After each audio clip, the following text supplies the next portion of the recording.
सीता माता का हरण करने वाले लंका नरेश रावण को दुराचारी, दुष्ट और अधर्मी की संज्ञा दी गई है। पर आज हम आपको एक ऐसे प्रसंग के बारे में बताएंगे जो रावण के संस्कारी और निष्ठावान होने का परिचय देगा। और इस प्रसंग का उल्लेख वाल्मीकि रामायण और तुलसीकृत रामचरितमानस में नहीं है, बल्कि महर्षि कंबन द्वारा तमिल भाषा में लिखी हुई रामावतारम में किया गया है। तो सुनते रहिए आज के हमारे इस पॉडकास्ट को, और साथ ही बनाएंगे हम एक स्वादिष्ट recipe. The taste of India podcast, जिसका सार विभिन्नता में एकता है, जहां भारत की सांस्कृतिक विभिन्नता को हम स्वादिष्ट व्यंजनों के माध्यम से एक सूत्र में बांधेंगे। इस कुकरी शो से अब आप बिना कंप्यूटर या बिना किताब छुए फोन के माध्यम से अपने ही किचन में इन स्वादिष्ट रेसिपीज को सुनते हुए बना सकते हैं। इन रेसिपीज को आप हमारे वेबसाइट thetasteofindia.com पर भी पढ़ सकते हैं। नमस्कार, the taste of India podcast के इस नए एपिसोड में मैं पूजा और मैं दिलीप आप सबका हार्दिक स्वागत करते हैं। जब भगवान राम को लंका पर विजय के लिए सेतु निर्माण के बाद रामेश्वरम में शिवलिंग की स्थापना करनी थी, तो उन्होंने यज्ञ करने का संकल्प लिया। इसके लिए उन्होंने जामवंत जी से कहा कि आप जाकर आसपास से कोई भी पुरोहित, पुजारी या कोई भी आचार्य ढूंढ कर लाई जो इस यज्ञ को संपन्न करवा सके। इस पर जामवंत जी बोले, हे प्रभु, यहाँ जंगल में समुद्र तट पर पेड़ पौधे वन्य जीव के अलावा क्या मिलेगा? इस पर श्री राम जी बोले कि आचार्य ऐसा होना चाहिए जो शैव और वैष्णव दोनों परंपराओं का ज्ञाता हो। इस पर जामवंत जी ने कहा कि ऐसा तो केवल एक ही व्यक्ति है, लेकिन वह हमारा शत्रु है, रावण, जो पुलत्स्य मुनि का नाती है, वैष्णव है और शिव भक्त भी है, और दोनों परंपराओं को जानता भी है। तो राम ने कहा कि ठीक है, आप बात करें और यज्ञ का निमंत्रण दें। श्री राम की आज्ञा पाकर जामवंत जी लंका पहुँचे, क्योंकि रावण ही एक व्यक्ति था जिसमें ये सारी खूबियां थी। जब रावण को पता चला कि जामवंत जी लंका आए हैं, तो वो काफी उत्साहित हो गए। दरअसल जामवंत जी रावण के पितामह के मित्र थे, इसीलिए रावण उनका सम्मान करता था। उसने यह आदेश दिया कि महल तक आने में उन्हें तकलीफ ना हो, इसीलिए जगह जगह राक्षस खड़े होकर उन्हें रास्ता बताते रहे। ऐसा ही हुआ और जामवंत जी रावण के पास पहुंच गए। रावण ने जामवंत जी को प्रणाम करते हुए उन्हें बैठने का आसन दिया और फिर उनसे लंका आने का आशय पूछा। जामवंत जी ने बताया, मेरे यजमान को अपने विशेष कार्य सिद्धि के लिए यज्ञ करना है और उसके लिए आपको पुरोहित के तौर पर आमंत्रण देने आया। फिर रावण ने पूछा कि आपके यजमान कौन है? तो जामवंत जी ने कहा कि वह अयोध्या के राजकुमार और महाराज दशरथ के पुत्र श्री राम है और अपने एक बड़े काम के लिए शिव का विग्रह यानी कि शिवलिंग स्थापित करना चाहते हैं, इसीलिए उन्हें एक यज्ञ करना है। रावण ने पूछा कि क्या यह बड़ा काम लंका विजय तो नहीं है? जामवंत जी ने कहा कि हाँ, यही काम। रावण ने निमंत्रण स्वीकार करते हुए यज्ञ में आने की हामी भर दी। रावण द्वारा न्योता स्वीकार करने के बाद जामवंत जी ने पूछा कि यज्ञ के लिए क्या क्या सामग्री चाहिए, इसके बारे में आप मुझे बता दें। इस पर रावण बोला कि जब यजमान वनवासी हो तो शास्त्रों के अनुसार यह पुरोहित का कर्तव्य है कि वह सभी सामान की व्यवस्था करे, तो आप चिंता ना करें, मैं सब सामान अपने साथ लेकर आऊंगा। बस आप मेरे यजमान को बोल दीजिएगा कि वह स्नान करके व्रत के साथ यज्ञ में बैठ जाएं। चूंकि शास्त्रों में यज्ञ अर्धांगिनी के बिना पूर्ण नहीं माना जाता, इसीलिए रावण सीता के पास भी गया। रावण ने अशोक वाटिका में पहुंचकर सीता को बताया कि तुम्हारे पति राम लंका पर विजय के लिए यज्ञ करना चाहते हैं और पुरोहित मुझे चुना है, तो यज्ञ की सारी व्यवस्था के साथ उनकी अर्धांगिनी को भी उपलब्ध कराना मेरा कर्तव्य है। इसीलिए तुम इस पुष्पक विमान में बैठ जाओ, लेकिन ध्यान रखना वहाँ भी तुम मेरी कैद में ही रहो। यह सुनकर देवी सीता ने रावण को आचार्य मानकर प्रणाम किया और बोला कि जो मेरे स्वामी के आचार्य हैं, वह मेरे भी आचार्य हुए। रावण ने भी सीता को अखंड सौभाग्यवती भव का आशीर्वाद। उसके बाद रावण आचार्य के तौर पर देवी सीता को लेकर यज्ञ करवाने के लिए पहुंच गए। यज्ञ के पूर्व राम से रावण ने पूछा कि यज्ञ को पूर्ण करने के लिए अर्धांगिनी का होना आवश्यक है। तो इस पर राम ने कहा कि हे आचार्य, इस वक्त मेरी अर्धांगिनी तो उपस्थित नहीं है। तब मुस्कुराते हुए रावण ने कहा, हे राजन, आप न तो अविवाहित हैं और न ही विधुर हैं, इसलिए आपकी अर्धांगिनी का होना तो आवश्यक है। राम जी चिंता में पड़ गए।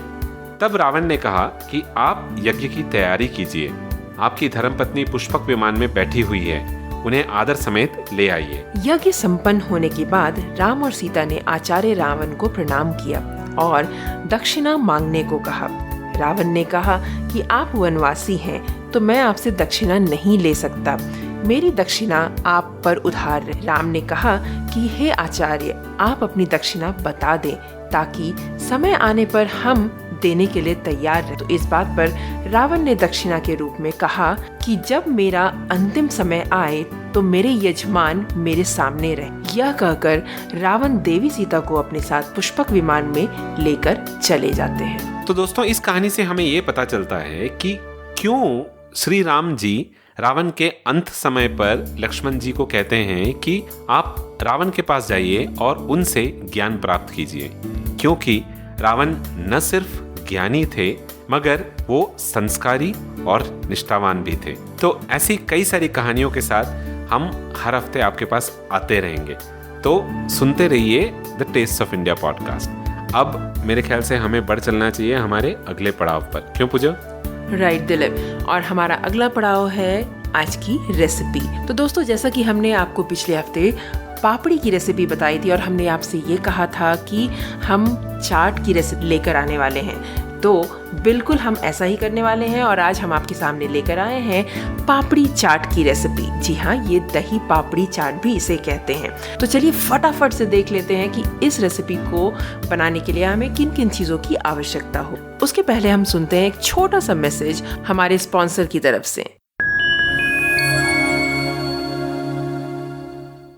Want to start a podcast like this? Then learn the basics of how to start a podcast and run it successfully at the Podcasting University. The Podcasting University is a weekly podcast where you can learn everything about getting started with your own podcast in very simple, practical, and implementable steps. And you can also hear from other podcasters about their journey in podcasting and tips to succeed at podcasting. The Podcasting University is available on all major podcasting platforms, including Apple Podcasts, Spotify, and Google Podcasts.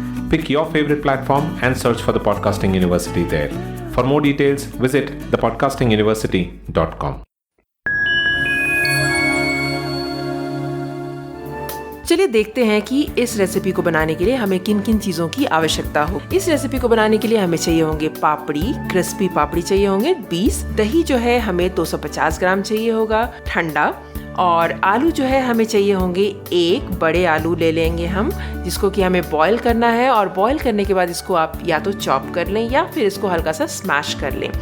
उसके अलावा हमें चाहिए होंगे यहाँ पर boil किया हुआ chickpea 2 cup, प्याज जो है 1 बारीक कटा हुआ, टमाटर 1 बारीक कटा हुआ, धनिया पत्ती 1/2 कप बारीक कटा हुआ, हरी धनिया चटनी 1 कप, टैमरिंड डेट्स की चटनी 1 कप, लाल चटनी आवश्यकता अनुसार, रेड चिली पाउडर स्वाद अनुसार, रोस्टेड जीरा powder 1 tablespoon, chaat masala powder 2 teaspoon, काला नमक 1 से 2 टीस्पून या फिर स्वाद अनुसार, सेव जो है मैंने यहाँ पर 1 कप का इस्तेमाल किया है। So quick look at the ingredients for this recipe. We'll need flat crisp papadis about 20, curd about 250 grams chilled, potatoes 1 large potato boiled and chopped or smashed, boiled chickpeas about 2 cups, onion 1 finely chopped, tomato 1 finely chopped, coriander leaves 1/2 cup finely chopped, mint and coriander chutney 1 cup, tamarind dates chutney 1 cup,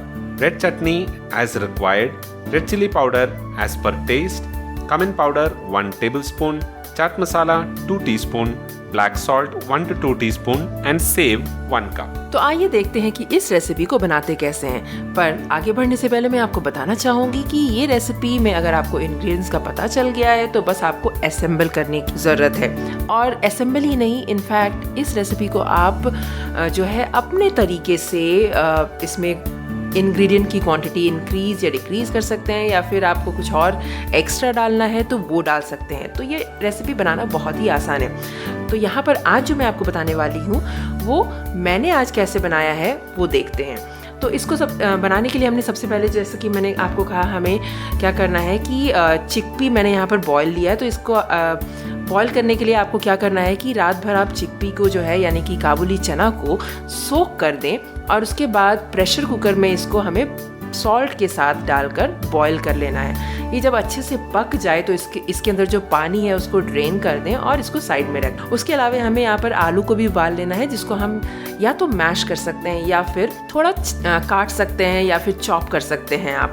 और उसके अलावा हमें क्या करना है कि सारी चटनी जो है उन सबको आप रेडी रखें और उसके बाद हम बनाएंगे पापड़ी चाट। तो बनाने के लिए हमें क्या करना है कि एक प्लेट में सबसे पहले हम जो है पापड़ी रखेंगे, 4 से 5 या 6 आपको जितनी भी चाहिए एक प्लेट में उतनी पापड़ी रख। उसके ऊपर जो है हमें बॉईल किया हुआ काबुली चना और आलू डालना है और उसके बाद हमें कटे हुए प्याज और टमाटर डालने। उसके बाद उसके ऊपर हमें क्या करना है कि थोड़ा सा चाट मसाला आपके स्वाद अनुसार आप इसमें स्प्रिंकल कर लें और उसके बाद हमें जो है दही डालना है। दोस्तों यहाँ पर दही जो है उसमें आप क्या कर सकते हैं कि दही में थोड़ा सा शक्कर डाल के इसको थोड़ा स्वीट कर्ड बना लेंगे और उसको चिल्ड बना लेंगे, तो ये बहुत ही स्वादिष्ट होगा। तो आप ऐसे ही दही मत डालें, आप उसको अच्छे से फेंट लेंगे थोड़ा सा चीनी डालकर, उसके बाद इसके ऊपर अच्छे से स्प्रेड कर दें। और दही डालने के बाद हमें क्या करना है, उसके ऊपर हमें डालना है ग्रीन चटनी और टैमरिंड वाली स्वीट चटनी और साथ ही साथ हमें डालना है यहाँ पर रेड चटनी। रेड चटनी जो है वो ऑप्शनल है, अगर आप चाहते हैं तो आप डाल सकते हैं, नहीं तो आप इसको स्किप भी कर सकते हैं। उसके बाद हमें डालना है इसके ऊपर चाट मसाला पाउडर, लाल मिर्ची पाउडर, रोस्टेड क्यूमिन पाउडर और काला नमक। और फिर बस फाइनली आपको इसको धनिया पत्ती से गार्निश कर लें, थोड़ा सा सेव डाल लें और उसके बाद इस पापड़ी चाट को सर्व करें। इसको इमीडिएटली सर्व करें ताकि पापड़ी जो है बिल्कुल क्रिस्प हो खाने में। So, on to the method of preparation. First of all, soak the chickpeas in enough water overnight and then cook or pressure cook the chickpeas with water and a little salt till it is fully cooked, and then you can set it aside.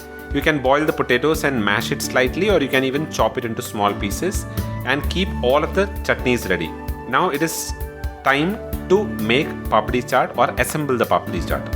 First of all, arrange about 4 to 5 papdis in a shallow bowl or plate, and then you can top it up with chopped or the mashed boiled potatoes and the cooked chickpeas. Then add some chopped onions and tomatoes to it and sprinkle some chaat masala. That is as per your requirement. Then top these with cold sweetened curd. So it is recommended that you sweeten the curd slightly by mixing a little sugar in the curd and beating it well. And if it is cold, it tastes really well.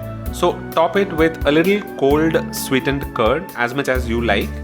And then follow it up with some green chutney and the sweet and sour tamarind chutney. And then you can add a little red chutney, but that's entirely optional. If you like, you can add it, or else you can skip it.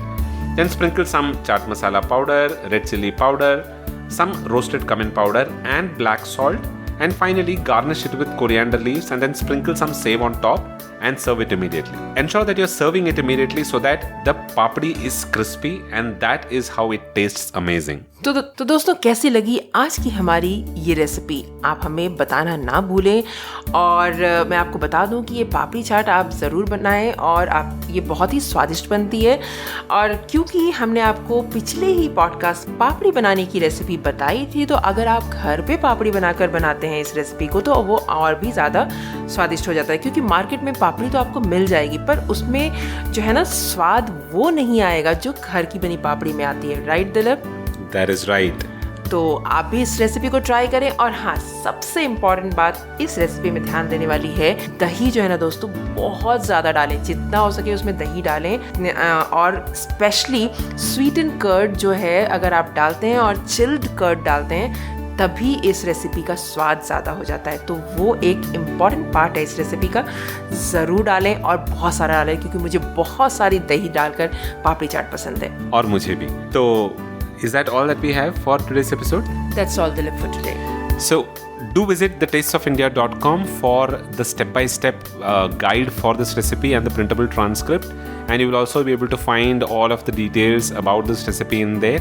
And if you have any questions, you can always write to us using the contact us button, or you can always use the comment button on thetasteofindia.com. That is all that we have for this episode. The Taste of India podcast is available on pretty much all podcasting platforms, including Google Podcast, Stitcher, Spotify, Apple Podcasts, JioSaavn, Carvaan 2.0, the OTT platform Epicon, and Gaana as well. We are also available on Amazon Prime Music and now on YouTube as well. So pick your favorite platform and give it a listen in there. And when you do it, don't forget to subscribe to the show in order to stay updated with the latest episodes that we release. That is all that we have for this episode. We'll be back again the next week with another interesting story and a very tasty recipe. Until then, keep listening to the Taste of India podcast. This is goodbye from Dilip. And goodbye from Pooja. You all have a wonderful rest of the week.